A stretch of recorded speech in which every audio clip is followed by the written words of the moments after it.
Bismillah, Assalamualaikum warahmatullahi wabarakatuh. Bagaimana kabar kalian hari ini? Semoga kalian semua selalu dalam keadaan sehat ya. Pertama-tama, saya akan mengucapkan selamat datang untuk peserta didik baru kelas 7 SMPI Cahaya Sunnah.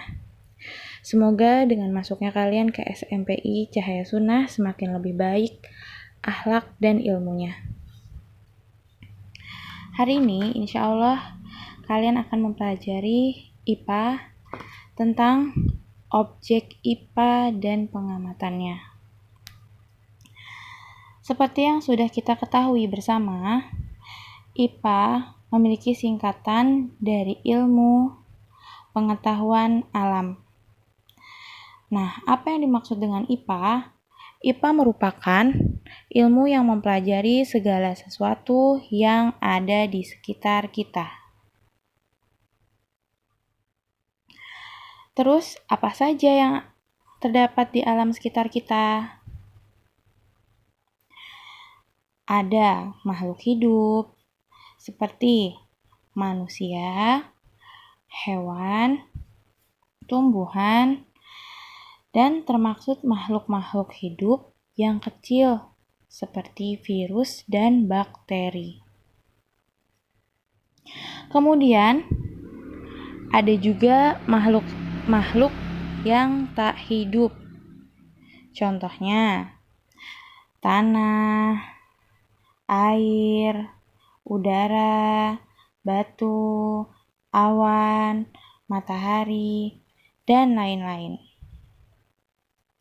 Nah, yang saya sebutkan tadi itu merupakan salah satu dari objek IPA.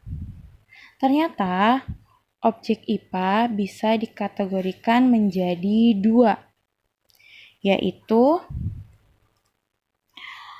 ada objek biotik dan objek abiotik. Objek biotik merupakan objek yang terdiri dari makhluk hidup. Kalian ingat-ingat saja, biotik itu makhluk hidup. Bio, ada kata bio, itu makhluk hidup, artinya hidup.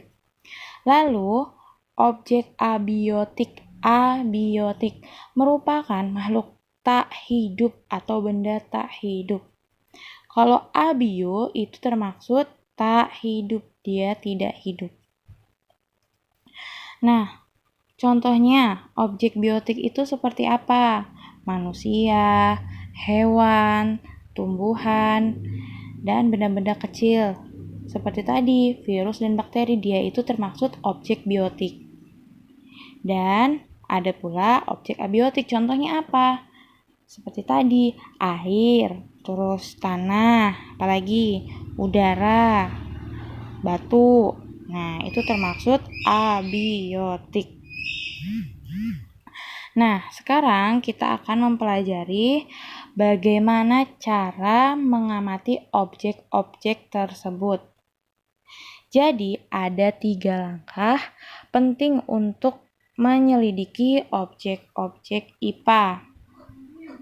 Yaitu 1. Pengamatan. Langkah ini memiliki proses mengamati suatu objek dengan menggunakan panca indera atau alat peraga. Yang kedua, ada inferensi. Inferensi itu proses merumuskan penjelasan berdasarkan hasil pengamatan. Yang ketiga, komunikasi. Hasil pengamatan bisa dikomunikasikan dalam bentuk tabel, bagan kurva, diagram, atau grafik. Contoh dari pengamatan seperti ketika kita mengamati seekor sapi dengan menggunakan mata kita atau panca indera kita. Atau ketika kita sedang mengamati makhluk hidup yang sangat kecil dengan menggunakan mikroskop. Nah, itu contohnya.